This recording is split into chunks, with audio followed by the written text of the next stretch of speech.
सबका फिर एक बार स्वागत करता हूं अपने इस चैनल। आज फिलहाल फ्रेंड्स मैं इकोनॉमिक्स जो सब्जेक्ट है कॉमर्स स्ट्रीम से उसका फर्स्ट चैप्टर लेने वाला हूं। फर्स्ट चैप्टर का नाम है introduction to microeconomics and macroeconomics. ठीक है, इकोनॉमिक्स फ्रेंड्स कॉमर्स का बहुत ही इंपॉर्टेंट सेक्टर है, बहुत ही इंपॉर्टेंट सब्जेक्ट है हम बोल सकते हैं, क्योंकि इकोनॉमिक्स केवल हमें स्टडी के लिए ही इंपॉर्टेंट नहीं होती, पर हमारे पूरे जो जैसे current status of countries development उसका भी एक मेजर इकोनॉमिक्स के थ्रू हम ले सकते हैं। जो हमारा इकोनॉमिक डेवलपमेंट है उसके थ्रू हम पता लगा सकते हैं कि हमारा जो कंट्री है दूसरे कंट्रीज से कौन से स्ट्रेटा पे है, कौन से सिचुएशन में है। ठीक है, तो फ्रेंड्स माइक्रो इकोनॉमिक्स और मैक्रो इकोनॉमिक्स स्टार्ट करने से पहले मैं इकोनॉमिक्स क्या है वो थोड़ा सा उस पर लाइट डालना चाहूंगा। आप सबको तो पता ही होगा इकोनॉमिक्स क्या होता है, ठीक है, क्योंकि आप 12th में पहुंच चुके हैं, एक साल आपने पढ़ा हुआ है। फिर भी बहुत सारे स्टूडेंट्स ऐसे होंगे जिन्हें अभी भी बहुत ही क्लियर आइडिया नहीं होगा, तो उन स्टूडेंट्स के लिए एक बार बताना चाहूंगा इकोनॉमिक्स क्या होता है। इकोनॉमिक्स मतलब क्या होता है, जब भी हमारा जो पूरा मार्केट है उस मार्केट के बारे में जब हम स्टडी करते हैं इन द रिस्पेक्ट ऑफ कि कितना हमारा सप्लाई है, क्या हमारा डिमांड है, इन सारी चीजों के बारे में जब हम पढ़ते हैं तो हम उसे इकोनॉमिक्स बोलते हैं। मेनली हम ऐसा भी कह सकते हैं कि इकोनॉमिक्स दो चीजों पे डिपेंड करता है, दो चीजें डिफाइन करती हैं इकोनॉमी को। ठीक है, पहला जो चीज होता है उसे हम बोलते हैं सप्लाई, और दूसरा जो पॉइंट होता है उसे हम बोलते हैं डिमांड। किसी भी मार्केट में किसी भी गुड्स या सर्विसेज के लिए क्या डिमांड है और उस डिमांड के बेसिस पे हम उस प्रोडक्ट को या उस सर्विस को कितना सप्लाई कर पा रहे हैं, जब ये दोनों के बारे में हम स्टडी कर लेते हैं तो हम कहीं ना कहीं इकोनॉमिक्स के बारे में स्टडी कर रहे होते हैं। इन दोनों के बीच का जो बैलेंस है सप्लाई और डिमांड का, वो जितना स्ट्रांग होगा उतनी ही स्ट्रांग आपकी इकोनॉमी होगी, और इन दोनों के बीच में जितना गैप दिखेगा उतना ही वीक आपका इकोनॉमी, आपके कंट्री का इकोनॉमी होगा। ठीक है, तो basically study of supply and demand can be termed as study of economics only. ठीक है, तो फ्रेंड्स ये इकोनॉमिक्स के बारे में तो अब हमें काफी क्लियर हो गया है कि इकोनॉमिक्स क्या होता है।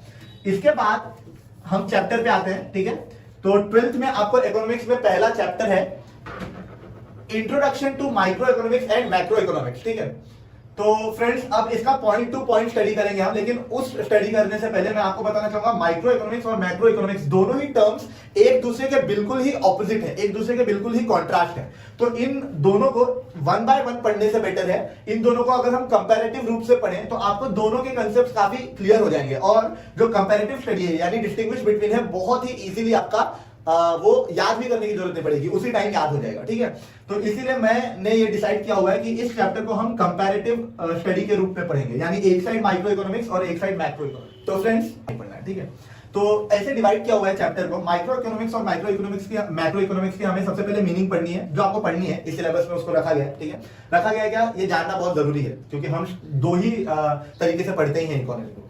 इसके बाद माइक्रो इकोनॉमिक्स के स्कोप क्या क्या है, ठीक है, मतलब कौन सी थियरीज इवॉल्व हुई है माइक्रो इकोनॉमिक्स के थ्रू, और वो हमें जाननी जरूरी है ताकि हम इसका जो कंसेप्ट है वो इजीली पढ़ सकें। सिमिलरली मैक्रो इकोनॉमिक्स के भी कुछ स्कोप्स हैं। ठीक है, कि स्कोप मतलब क्या होता है कि रेंज ऑफ स्टडी, हमारा जो रेंज कितना है, कहां तक हमें उस स्टडी को एक्सटेंड करना है, एक्सपैंड करना है, वो हम यहाँ पे पढ़ सकते हैं। फीचर्स पढ़ने हैं दोनों के, माइक्रो इकोनॉमिक्स और मैक्रो इकोनॉमिक्स के। फ्रेंड्स फीचर्स का जो क्वेश्चन है मेरे लिए, अगर आप मुझसे पूछते हैं तो ये जो मीनिंग वाला पार्ट है और ये जो फीचर्स वाला पार्ट है, स्पेशली माइक्रो इकोनॉमिक्स का, ये क्वेश्चन बहुत ही इंपॉर्टेंट हो जाता है। मतलब अगर आप कोई भी पेपर उठाए पिछले, तो उनमें कहीं ना कहीं आपको माइक्रो इकोनॉमिक्स के फीचर्स से रिलेटेड कोई क्वेश्चन होगा, जैसे अग्री डिसअग्री में होगा, या कहीं तो कहीं होगा शॉर्ट नोट्स में, या आंसर्स क्वेश्चंस में, राइट जो भी आपका ट्रू फॉल्स है, कहीं ना कहीं तो आपको दिखेगा माइक्रो इकोनॉमिक्स का ये क्वेश्चन फीचर्स का। ठीक है, ये इंपॉर्टेंट है। सिमिलरली मैक्रो इकोनॉमिक्स के भी फीचर्स बहुत इंपॉर्टेंट है, मतलब ये क्वेश्चन आपको एकदम अच्छे से रट्टा मार लेना है, इसको समझिए आप, पर समझने के बाद उसको एकदम अच्छे तरीके से रिप्रेजेंट करना सीखना है। तो फ्रेंड्स पहले पॉइंट की तरफ बढ़ते हैं, यानी कि मीनिंग और डेफिनेशन माइक्रो इकोनॉमिक्स की भी और मैक्रो इकोनॉमिक्स की भी साथ साथ पढ़ेंगे। ठीक है, तो देखो जरा माइक्रो इकोनॉमिक्स, ठीक है, माइक्रो इकोनॉमिक्स या मैक्रो इकोनॉमिक्स, ये दोनों ही टर्म्स नॉर्वे के एक इकोनॉमिस्ट,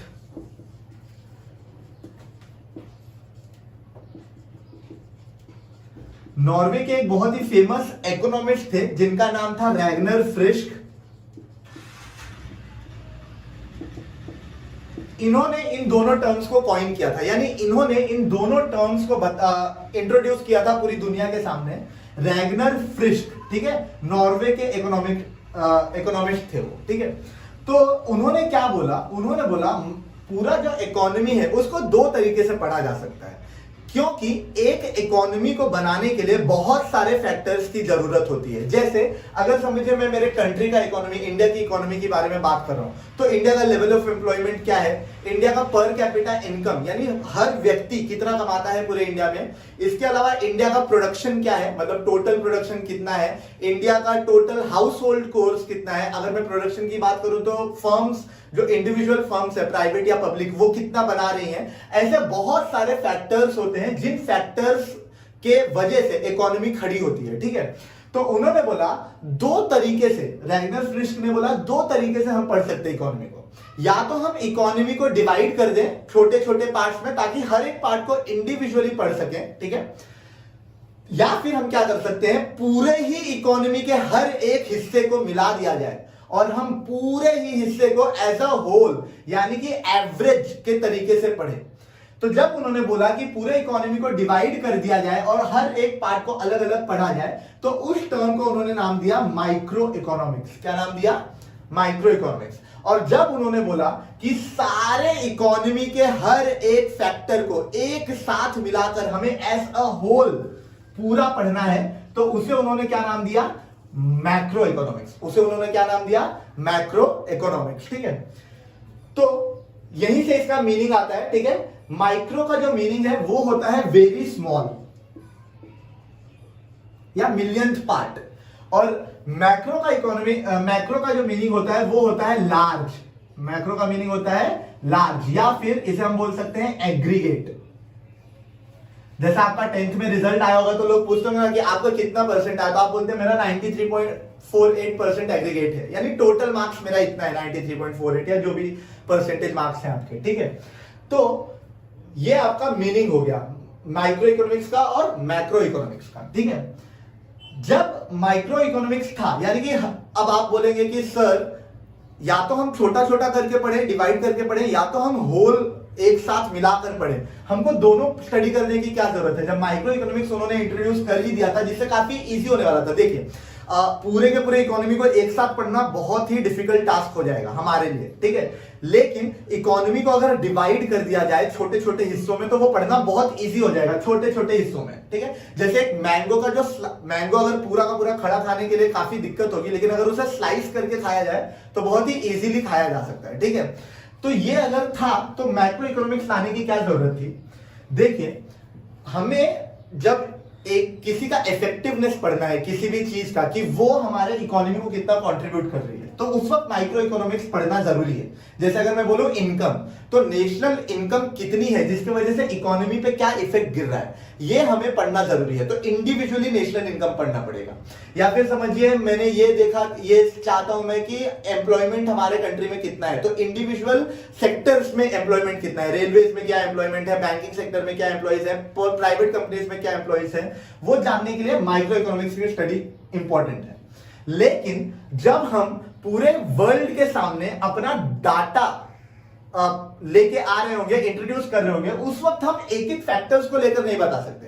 पूरे वर्ल्ड के सामने हमें क्या बताना होगा कि हमारे कंट्री का टोटल आउटपुट क्या है, टोटल हमारा कंट्री कितना इनकम ले रहा है, कितना एक्सपेंस कर रहा है, ठीक है। हमें क्या बताना होगा कि हमारे कंट्री का टोटल एम्प्लॉयमेंट, कोई दूसरे कंट्री के सामने जो हम रिपोर्ट्स बताएंगे उसमें हम ये नहीं बता सकते कि यार रेलवेज में इतना है और इसमें इतना, उसमें हम as a whole study introduce करते हैं। तो होल स्टडी में क्या हो जाता है, आपके पास एक डाटा बहुत ही इजीली अवेलेबल हो जाता है, ठीक है।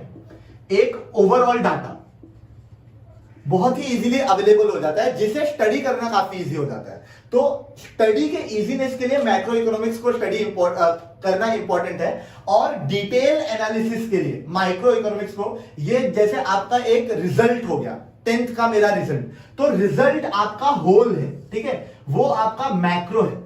तो किसी ने आपसे पूछा भाई तुम्हारा परसेंट कितना है 10th में, मेरा 90% आया, तुमने ये बोल दिया, तो वो मैक्रो से डील कर रहा है। लेकिन फिर किसी ने बोला यार तेरा 90 तो आया, लेकिन तेरा सबसे ज्यादा मार्क्स किस में आया, तो तुम बोलोगे यार मेरा साइंस में 95 आया, मैथ्स में 90 आया और सोशल में 85 आया, ठीक है। तो यहां पर जब तुम डिटेल्ड एनालिसिस कर रहे हो तो उसे हम बोलते हैं माइक्रो, उसे हम क्या बोलते हैं, माइक्रो, ठीक है।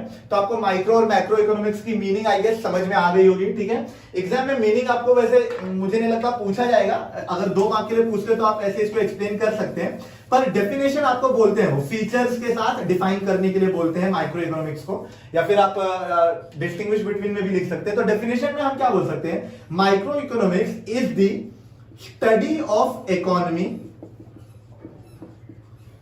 इन डिफरेंट पार्ट्स, ठीक है। जब हम स्टडी को अलग अलग पार्ट्स मतलब क्या, individual units, individual factors of production, इसके अलावा इंडिविजुअल हाउस होल्ड, मतलब घरों में कितने काम हो रहे हैं, ठीक है, इंडिविजुअल इनकम्स, इंडिविजुअल एम्प्लॉयमेंट्स, ये सारे जब हम स्टडी करते हैं तो हम वो माइक्रो इकोनॉमिक्स के अंदर स्टडी करते हैं। Study of economy in different parts, अलग अलग पार्ट्स में हम स्टडी करते हैं, ठीक है, small parts, different small parts, ठीक है। हैंडराइटिंग अगर आपको समझ में नहीं आ रही होगी क्योंकि मैं ज्यादा एक्सप्लेन करना चाहता हूं, मेरा फोकस वहां पर है, तो आप मेरा सुना हुआ लिख सकते हैं या फिर अगेन नोट्स तो मिलने वाले हैं, ठीक है, तो चिंता की तो कोई बात ही नहीं है। मैक्रो इकोनॉमिक्स में आप लिख सकते हैं डेफिनेशन में कि it is the study of economy as a whole, ठीक है। पूरे इकोनॉमी को एज अ होल जब हम स्टडी करते हैं तो वो हमारा क्या हो जाता है, मैक्रो इकोनॉमिक्स, ठीक है। तो अगर डिस्टिंग्विश बिटवीन आता है तो उसमें पहला पॉइंट आपका इजीली बन गया। यहां पर क्या होगा, study of economy in small parts, यहां पर क्या होगा, study of economy as a whole, as a whole, पूरे एक साथ पढ़ना, ठीक है। तो गाइस यहां पर माइक्रो और मैक्रो इकोनॉमिक्स का मीनिंग एंड डेफिनेशन का जो पार्ट है वो खत्म होता है। अब हम बढ़ेंगे आगे, scope of micro and macro economics. Friends, meaning के बाद अब हम बढ़ते हैं स्कोप पर, ठीक है। तो माइक्रो इकोनॉमिक्स का रेंज क्या है, कहां पर हम स्टडी कर सकते हैं, कौन कौन से चीजों को हम कंसीडर कर सकते हैं, और मैक्रो इकोनॉमिक्स का स्कोप क्या है। तो माइक्रो इकोनॉमिक्स का जो स्कोप है वो स्कोप इन सारे पॉइंट्स से रिलेट करता है, ठीक है। फ्रेंड्स, एक बार मैं फिर बोलूंगा कि अगर आपको वीडियो अच्छा लगता है तो प्लीज लाइक, शेयर और सब्सक्राइब करें, क्योंकि काफी हार्डवर्क के साथ बनाया जा रहा है। तो अगर उसका जो रिवर्स इफेक्ट नहीं मिलेगा तो मुझे मतलब एक अच्छा इंस्पिरेशन मिलेगा, अगर आपसे ज्यादा मुझे पॉजिटिव एनर्जी मिलेगी तो, ठीक है। और मैं फिर उतने ही ज्यादा जान के साथ आपको पढ़ा पाऊंगा, उतने ही ज्यादा फोर्स के साथ पढ़ा पाऊंगा। तो प्लीज लाइक, शेयर और सब्सक्राइब करना ना भूलें। अब हम बढ़ते हैं यहाँ पर स्कोप के साथ, ठीक है। बोलना पड़ता है क्योंकि अगर नहीं बोलूंगा तो वो उतना ज्यादा स्प्रेड नहीं होगा, और जब स्प्रेड नहीं होगा तो ये उतना इफेक्ट नहीं गिराएगा, ठीक है। लोगों को अफेक्ट हो, लोगों को समझे कि उनका जो 12th का स्टडी कितना इजी है और उसको कितने आसानी के साथ समझा जा सकता है, इसीलिए ये मैं चैनल लेकर आया हूँ, ठीक है। तो जब तक लोगों को ये मालूम ही नहीं पड़ेगा कि एक सोर्स उनके पास ऐसा है भी, तब तक उन्हें वो कभी भी इजी नहीं लगेगा। तो इसलिए मैं चाहता हूं कि उस सोर्स के बारे में लोगों को मालूम पड़े। तो सॉरी फॉर डिस्टर्बेंस, अब वापस आ जाते हैं हम माइक्रो इकोनॉमिक्स पे। तो माइक्रो इकोनॉमिक्स का जो स्कोप है, सबसे पहले micro economics is the study of theory of product pricing, ठीक है। ये जो इकोनॉमिक्स है ये प्रोडक्ट प्राइसिंग की थियरी को डील करता है। इसका क्या मतलब हो गया, देखिए जैसे कि मैंने पहले बताया, माइक्रो इकोनॉमिक्स मतलब हम छोटे छोटे पार्ट्स में डिवाइड कर देते हैं चीजों को। जब हम छोटे छोटे पार्ट्स में डिवाइड करते हैं चीजों को, जैसे समझिए मैंने बोला कि ये मार्कर, ये डस्टर और ये बोर्ड, ठीक है। तो ये किसी कंपनी का मार्कर होगा जो कि 20 रुपीज में आ रहा होगा, ठीक है। फिर ये मार्कर, सॉरी, ये डस्टर और ये मार्कर 10 रुपीज में आ रहा होगा, और ये समझिए बोर्ड 50 रुपीज में आ रहा होगा, ठीक है। तो ऐसे जब 50 रुपीज का ये बोर्ड है, ठीक है, और मैंने सोचा कि यार बोर्ड को प्रोड्यूस करने में 40 रुपीज लग रहे हैं, मैं 10 रुपीज का प्रॉफिट रखता हूं, तो जो हम क्या कर सकते हैं, हम ये देख सकते हैं कि मार्केट में इसका सप्लाई और डिमांड फैक्टर क्या है, ठीक है। मतलब अगर मैंने ये बोर्ड बनाया तो मुझे थोड़ी सी स्टडी करनी होगी और ये जानना होगा कि पूरे मार्केट में इस बोर्ड का क्या डिमांड है, और उस हिसाब से मैं प्रोडक्शन करूंगा और उस बोर्ड को सप्लाई करूंगा। और सप्लाई करने के बाद जब मैं पूरा ये डिमांड को मीट कर लूंगा, डिमांड को समझ जाऊंगा, तो मैं क्या कर सकता हूं, मेरे इस प्रोडक्ट का प्राइस फिक्स कर सकता हूं। जैसे समझिए मैं बोलूंगा कि यार ये 40 रुपीज मेरे को लग रहा है और लोग 50 रुपीज में इसे इजीली खरीद ले रहे हैं कंपैरेटिवली दूसरे कंपनीज के बोर्ड्स के हिसाब से, ठीक है। तो मैं बोलूंगा कि इसका प्राइस 50 रुपीज रखना काफी सही रहेगा, क्योंकि इसमें मैं भी प्रॉफिट में हूं और जो कस्टमर है वो भी प्रॉफिट में है। तो सप्लाई और डिमांड का जो एनालिसिस है वो इंडिविजुअल जब हम चीजों को पढ़ते हैं तो काफी इजी हो जाता है। मैंने पहले भी बताया था, इंडिविजुअली अगर मैं एक एक चीज का स्टडी करूं तो मेरे को स्टडी काफी इजी पड़ जाएगी वहां पर करने के लिए। तो इसलिए हम क्या कर सकते हैं, इंडिविजुअल स्टडी करके प्रोडक्ट का प्राइस फिक्स कर सकते हैं। इसीलिए माइक्रो इकोनॉमिक्स को थियोरी ऑफ प्रोडक्ट प्राइसिंग भी बोला जाता है, ठीक है। सेकंड है theory of factor pricing. Again समझिए, मैं ये पेन बना रहा हूं, इस पेन के लिए मुझे इंक लगेगा, प्लास्टिक लगेगी, ये कवर्स बनाने के लिए जो भी चीजें लगेंगी, या फिर सिंपल एग्जांपल लेता हूं, समझिए हम कोई समोसा बना रहे हैं, ठीक है। समोसा बनाने के लिए मुझे बेसन लगेगा, उसके बाद मैदा लगेगा, जो भी आप बोलते हैं, उसके बाद मुझे पानी लगेगा, नमक लगेगा, मसाला लगेगा, आलू लगेगा, ठीक है। तो ये सारे जो फैक्टर ऑफ प्रोडक्शन है ये किसके लिए, समोसा बनाने के लिए, ठीक है। इसका क्या मतलब होगा, उस फैक्टर का भी प्राइस, क्योंकि मैं सिर्फ एक ही चीज के बारे में पढ़ रहा हूं फिलहाल, समोसा बनाना, एक ही चीज के बारे में पढ़ रहा हूं, बुक्स खरीदना, एक ही चीजों के बारे में पढ़ रहा हूं कि एसीज या रेफ्रिजरेटर्स या फैन, ठीक है। तो जब हम एक ही चीज के बारे में पढ़ेंगे तो उस चीज को बनाने के लिए जो फैक्टर्स लगते हैं उन फैक्टर्स का प्राइसिंग भी बहुत इजी हो जाता है, ठीक है। उन फैक्टर्स के ऊपर हम मैक्सिमम कितना खर्चा कर सकते हैं कि हम भी प्रॉफिट में रहे और कस्टमर भी प्रॉफिट में रहे और हमारा इकोनॉमी ग्लो करे, ये हम डिसाइड कर सकते हैं। नेक्स्ट होता है थियरी ऑफ इकोनॉमिक वेलफेयर, ठीक है। इकोनॉमिक वेलफेयर मतलब क्या, हमें इकोनॉमी को केवल प्रोडक्ट्स से रिलेटेड ही नहीं रखना है कि प्रॉफिट मोटिव नहीं हो, सिर्फ प्रॉफिट तो मोटिव होगा ही, लेकिन केवल और केवल प्रॉफिट मोटिव नहीं हो सकता, ठीक है। हमें इकोनॉमिक वेलफेयर के बारे में भी ध्यान देना चाहिए, ठीक है। इकोनॉमिक वेलफेयर मतलब क्या, जो भी आपका, जब आप प्रोडक्ट प्राइस करते हैं और जब आप फैक्टर्स प्राइस करते हैं तो इन दोनों के बेसिस पे आपको करेक्ट प्रोडक्ट करेक्ट टाइम पर, करेक्ट जगह पर, करेक्ट लोकेशन पर लेकर जाना है और जितने भी रिसोर्सेस अवेलेबल है हमारे कंट्री में, ठीक है, उनका ऑप्टिमम यूटिलाइजेशन करना है। ऑप्टिमम यूटिलाइजेशन मतलब क्या, उनको हमें एक्सप्लॉइट नहीं करना है, उनको हमें हद से ज्यादा या जरूरत से कम इस्तेमाल नहीं करना। जितने भी रिसोर्सेस हमें मिले हैं उन रिसोर्सेस को सही इस्तेमाल करना है ताकि बाकी लोग जो ऐसे ही सिमिलर टाइप ऑफ प्रोडक्ट्स बना रहे हैं उसको वो करेक्टली इस्तेमाल कर सके। तो इकोनॉमिक वेलफेयर मतलब क्या, रिसोर्सेस को करेक्टली यूज करना और प्रोडक्ट्स को सही तरीके से प्रोडक्ट को प्राइस करना और उसको एडवर्टाइज करना, मार्केटिंग करना, वो सारी चीजें इकोनॉमिक वेलफेयर। वेलफेयर का मतलब होता है भलाई। तो ऑब्वियसली बात है, when you take something from society, it's your prime duty to return it back to the society. तो सोसाइटी का भी भला हमें सोचना है, तो वो स्टडी भी माइक्रो इकोनॉमिक्स के अंडर आ जाती है, ठीक है। फ्रेंड्स, माइक्रो इकोनॉमिक्स की जो स्टडी थी उसके बाद अगर हम मैक्रो इकोनॉमिक्स की स्टडी पे आए तो जब ये प्रोडक्ट प्राइसिंग पे आती है, मैक्रो इकोनॉमिक्स की जो थ्योरी है वो इनकम और एम्प्लॉयमेंट पे डील करती है। जब ये छोटे छोटे पार्ट्स को स्टडी करता है, ये एज अ होल स्टडी करता है, ठीक है, सबको मिलाकर स्टडी करता है। तो जब ये सबको मिलाकर स्टडी करता है तो यहां पर हमें यह पता चल जाता है कि कंट्री का ओवरऑल जो इनकम है, ठीक है, या ओवरऑल एम्प्लॉयमेंट है, वो किस रीजंस के वजह से फ्लरिश नहीं कर पा रहा, या क्या कारण है कि वो अच्छे से नहीं समझ पा रहा, ठीक है, अच्छे से नहीं आगे बढ़ पा रहा, हमारा जो एम्प्लॉयमेंट लेवल है वो क्यों खराब है, क्यों कम है, ठीक है। क्या ऐसे, जैसे अभी कोरोना वायरस का आउटब्रेक हुआ है तो ऑब्वियस सी बात है उसके वजह से एम्प्लॉयमेंट पर बहुत ही बड़ा धक्का पड़ने ही वाला है सबको, ठीक है, स्पेशली प्राइवेट सेक्टर्स में। तो वो एक रीजन हो गया। तो वो रीजन हम इसके, अब कोरोना वायरस की अगर समझो मैं स्टडी करूंगा तो मैं ऐसा तो नहीं बोलूंगा कि कोरोना वायरस ने 9th के स्टूडेंट्स को कितना अफेक्ट किया या 10th के स्टूडेंट्स को कितना अफेक्ट किया, कोरोना वायरस की वजह से आईटी सेक्टर में क्या है। हम एज अ होल पढ़ेंगे कि पूरे इकोनॉमी पे कोरोना वायरस का क्या इफेक्ट गिरा है। तो इसीलिए जब हम एज अ होल स्टडी पढ़ रहे हैं तो वो थियरी मैक्रो इकोनॉमिक्स की थियरी को इजीली डील कर सकती है। तो हम यहाँ पर इनकम कितना जनरेट हो रहा है और एम्प्लॉयमेंट कितना बढ़ रहा है या कम हो रहा है, या ये भी कितना बढ़ रहा है कम हो रहा है, वो हम पता लगा सकते हैं। Again theory of general price level and inflation, ठीक है। हम यहां पर जनरल प्राइस लेवल, जब यहां पर हम इंडिविजुअल प्राइसेस के बारे में पढ़ रहे थे, यहां पर हम क्या कर सकते हैं, जनरल प्राइस लेवल के बारे में पढ़ सकते हैं। जैसे अगर ये बोर्ड मैंने 50 का बेचा तो जनरली जितने भी बोर्ड्स हैं पूरे इंडिया में उन सारे बोर्ड्स का जनरल प्राइस लेवल कितना होना चाहिए, ठीक है, वो हम यहां पर स्टडी कर सकते हैं। और उस वजह से जो प्राइस लेवल है जनरल किसी चीज का, जैसे समझिए मोबाइल, ठीक है, अब कोरोना वायरस के आउटब्रेक की वजह से जीएसटी वगैरह थोड़ा एक्स्ट्रा पे करना पड़ रहा था, ठीक है, तो ऑब्वियस सी बात है कि मोबाइल के जो प्राइसेस हैं वो थोड़े से बढ़ जाएंगे, ठीक है। इस वजह से there will be a rise in price levels which is referred as inflation, ठीक है। इन्फ्लेशन मतलब क्या होता है, जब भी किसी भी चीज में महंगाई आती है, that is called as inflation, ठीक है। तो वो भी स्टडी हम कर सकते हैं कि कौन से ऐसे फैक्टर्स थे जिन्होंने इन्फ्लेशन को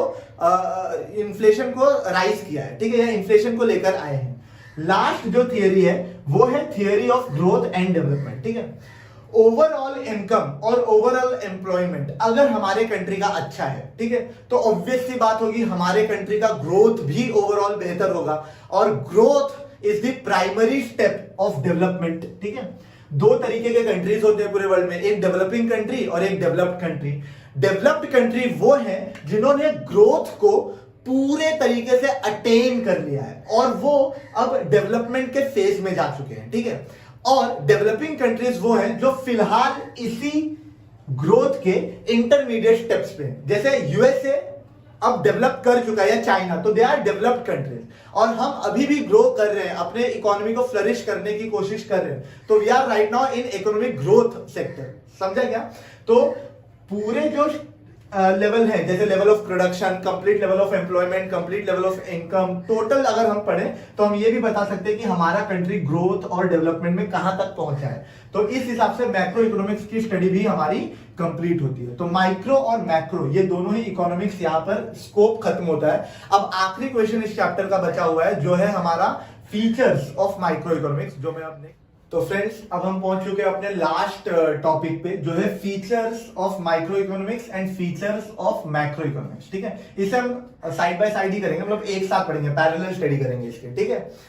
तो माइक्रो इकोनॉमिक्स का फीचर क्या है, देखिए सारे पॉइंट्स बार बार रिपीट होंगे। इकोनॉमी में ये प्रॉब्लम है क्योंकि केवल हम सप्लाई और डिमांड के बारे में मैक्सिमम टाइम पढ़ रहे होते हैं, इसलिए सेम पॉइंट्स ऐसे लगते हैं हम बार बार सुन रहे हैं, ठीक है। अगर आपको समझाए तो वेल एंड गुड, मैं ज्यादा टाइम इस पर वेस्ट नहीं करूंगा, जो पॉइंट्स ऑलरेडी कवर कर चुका हूं। नहीं समझाए तो फिर से एक बार मैं छोटे छोटे टाइम में बोल लूंगा उसको, टाइम फ्रेम में, ठीक है। तो पहला पॉइंट तो मुझे लगता है मैं काफी अच्छे से आपको ये कर चुका हूं, एक्सप्लेन कर चुका हूं। माइक्रो इकोनॉमिक्स जो स्टडी होती है वो इंडिविजुअल यूनिट्स की स्टडी होती है, मतलब individual households, individual firms, individual income, ठीक है। तो इंडिविजुअल जो भी स्टडी होती है वो हम माइक्रो इकोनॉमिक्स के अंदर पढ़ते हैं, स्मॉल पार्ट्स में डिवाइड करके। लेकिन मैक्रो इकोनॉमिक्स ये as a whole, economy as a whole की स्टडी होती है। वर्ड्स एकदम दिमाग में बैठा लीजिए, इकोनॉमी एज अ होल, ठीक है। जब भी आपके कान पे आए इकोनॉमी एज अ होल, तुरंत आपको समझ जाना चाहिए कि ये मैक्रो इकोनॉमिक्स की बात हो रही है, ठीक है। तो यहां पर हम स्टडी ऑफ एग्रीगेट की बात करते हैं, जैसे total output, total investment, total inflation, total employment, total income या net income, national income, national employment. तो पूरे नेशन की स्टडी करते हैं हम एज अ होल, तो इसे हम स्टडी ऑफ एग्रीगेट बोलते हैं, ठीक है। नेक्स्ट होती है प्राइस थियरी, ये भी मैं काफी अच्छे से एक्सप्लेन कर चुका हूं। यहां पर हम क्या करते हैं, इंडिविजुअल यूनिट्स को पढ़ते हैं। जब हम इंडिविजुअल यूनिट्स को पढ़ते हैं तो इंडिविजुअल यूनिट्स के क्या फैक्टर्स ऑफ प्रोडक्शन है, उस बेसिस पे हम प्राइस उसका डिटरमाइन कर सकते हैं, इंडिविजुअल कमोडिटी का, ठीक है, यानी सामान का। तो इसलिए ये प्राइस थियरी होती है। जबकि माइक्रो इकोनॉमिक्स में हम क्या करते हैं, हम ये देखते हैं कि ओवरऑल सप्लाई और overall demand of the products क्या है एक कंट्री में। तो जब सप्लाई और डिमांड दोनों का जो हमें मालूम पड़ जाता है कि कितना है वो, तो हम इससे ये पता कर सकते हैं कि हमारा रेवेन्यू यानी इनकम कितना है। तो इसीलिए ये इनकम थियरी पर डील करता है। थर्ड फीचर है इसका पार्शियल इक्विलिब्रियम, ठीक है। देखिए साइड बाय साइड होते जा रहा है, तो आपको जब ये डिस्टिंग्विश बिटवीन पूछेंगे या फिर कंपेयर बोलेंगे तो डायरेक्ट आप लिख सकते हैं points. It is a study of individual unit, it is the study of aggregate, it is a price theory, it is a economic theory. Microeconomics deals with partial equilibrium, macroeconomics deals with general equilibrium, ठीक है। तो partial equilibrium का क्या मतलब होता है, यहां पर जब हम किसी एक फैक्टर को लेते हैं स्टडी करने के लिए, ठीक है। कोई भी एक सिस्टम को हम लेते हैं स्टडी करने के लिए। जैसे समझिए मैंने बोला कि हाउस होल्ड जो कोर्स है, हाउस होल्ड कितना हो रहा है वो हम स्टडी करने के लिए अगर ले रहे हैं, तो वहां पे हम क्या करते हैं, उसको हम other forces of the economy यानी एम्प्लॉयमेंट और ये सारी चीजों पर हम ध्यान नहीं देते। उन सारी चीजों को हम क्या कर देते हैं, हटा देते हैं। तो इसलिए बाकी सारी चीजें खत्म हो जाती हैं। तो इसलिए हम बोल सकते हैं ये केवल एक ही हिस्से पर कॉन्सेंट्रेट कर रहा है, यानी पार्शियल है ये, पार्शियल इक्विलिब्रियम। इक्विलिब्रियम मतलब क्या होता है, balance between supply and demand, ठीक है। बैलेंस मतलब होता है इक्विलिब्रियम, क्योंकि हम इकोनॉमी की बात करें इसलिए सप्लाई डिमांड, तो सप्लाई डिमांड के बीच का जो बैलेंस है उसको हम बोलते हैं इक्विलिब्रियम, ठीक है। तो यहां पर केवल हम एक एक फैक्टर को इंडिविजुअली पढ़ रहे होते हैं, इससे पार्शियल इक्विलिब्रियम है। लेकिन यहां पर हम ओवरऑल इनकम, नेशनल इनकम और नेशनल एम्प्लॉयमेंट की बात करते हैं, तो यानी कि यहां पर हम पूरे कंट्री के लिए क्या जनरली क्या पॉइंट्स है, पूरे कंट्री का बैलेंस क्या है फिलहाल एज एन इकोनॉमी, ठीक है। तो क्योंकि हम जनरल स्टडी करते हैं यहां पर कि जनरली कितना है, जनरली मतलब अगर किसी एक का इनकम 1 लाख है तो जरूरी नहीं कि हर एक का इनकम 1 लाख है, लेकिन एवरेज इनकम 1 लाख है, ठीक है। तो जनरल इक्विलिब्रियम इसे बोलते हैं, क्योंकि हम पूरे एज अ होल स्टडी कर रहे होते हैं, ठीक है। नेक्स्ट है स्लाइसिंग मेथड और लंपिंग मेथड। डेफिनेशन में इसका मीनिंग छुपा हुआ है, ठीक है। यहां पर हम क्या करते हैं, जैसे मैंने एग्जांपल दिया था, मैंगो को जब हम खाते हैं तो स्लाइस कर देते हैं उसका, ठीक है। स्लाइस कर करके खाते हैं तो बहुत ही इजी हो जाता है आपके लिए खाना। वैसे ही हम माइक्रो इकोनॉमिक्स में क्या करते हैं, इकोनॉमी के स्लाइसेस बना देते हैं अलग अलग, तो इसीलिए इसे हम स्लाइसिंग मेथड बोलते हैं, ठीक है। Economy is divided and each and every factor is studied differently, that's why it is called as slicing method. But here जैसा हम बोलते हैं ना, बहुत बार आप सुनते हो कि यार उसको मैंने कर्ज दिया था, लमसम 2 लाख रुपया है, ठीक है, फिर लमसम मेरे पास मेरे बैंक में 4 लाख रुपए पड़े हुए हैं, ठीक है। तो लंप सम, लंप मतलब क्या होता है, लंप मतलब होता है होल, टोटल, ठीक है। तो यहां पर हम क्या करते हैं, एज अ होल स्टडी करते हैं, टोटल स्टडी करते हैं, इसलिए इसे लंपिंग मेथड भी बोलते हैं। लंप यानी होल, टोटल, लंप सम, ठीक है। तो इसलिए हम इसको लंपिंग मेथड बोलते हैं।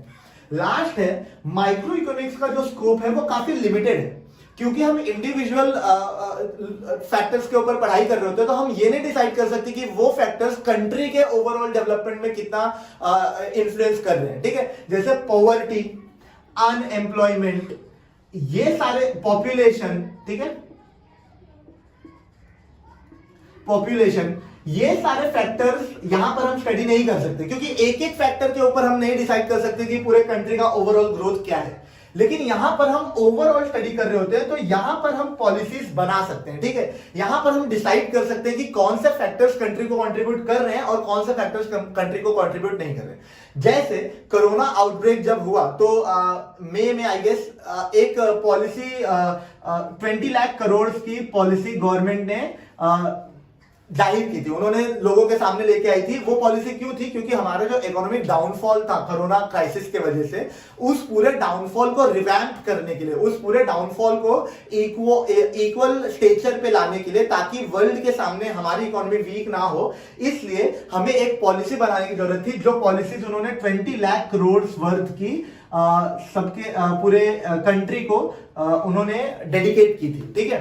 तो ऐसे हम मैक्रो इकोनॉमिक्स में पॉलिसी ओरिएंटेड स्टडी भी कर सकते हैं, ठीक है। तो फ्रेंड्स एक आखिरी क्वेश्चन था कंपेयर करना दोनों के बीच में, पर वो कंपेयर में डायरेक्टली कर चुका हूं, 5 पॉइंट यहीं पर हो गया। 2 मार्क के लिए केवल कंपैरिजन आते हैं इकोनॉमिक्स में, तो आपको केवल 2 पॉइंट्स अच्छे से रखने हैं। पहला point, individual unit, aggregate, price theory, income theory, partial equilibrium, general equilibrium, slicing method, lumping method, limited scope, policy oriented. तो आपके पास 5 पॉइंट्स है, इजीली आप उसको कवर अप कर सकते हैं, तो वो अलग से पढ़ने की जरूरत नहीं, ठीक है। तो फ्रेंड्स इसी के साथ जो थियरी थी पूरी मैं कंप्लीट कर चुका हूं, सारे जो इंपॉर्टेंट क्वेश्चंस थे वो ले चुका हूं इस चैप्टर के। अब बच जाता है आपका ऑब्जेक्टिव्स, तो ऑब्जेक्टिव्स में भी इसमें से काफी कवर हो गए हैं। फिर भी एक बार मैं बुक लेकर आपको थोड़ा सा एक एक्सप्लेनेशन दे देता हूं, लेकिन मुझे लगता है कि काफी चीजें कवर हो गई होंगी। अगर नहीं भी समझेंगी तो अगेन इंस्टाग्राम है आपके पास टेलीग्राम है, आपके पास कमेंट सेक्शन है, ठीक है। हर जगह आप अप्लाई कर सकते हैं, मैं बहुत ही जल्दी रिप्लाई करूंगा आपको, डोंट वरी। तो आप वहां पर भी मुझे रीच आउट कर सकते हैं। तो मैं बुक एक ले लेता हूं इकोनॉमिक्स की, ठीक है।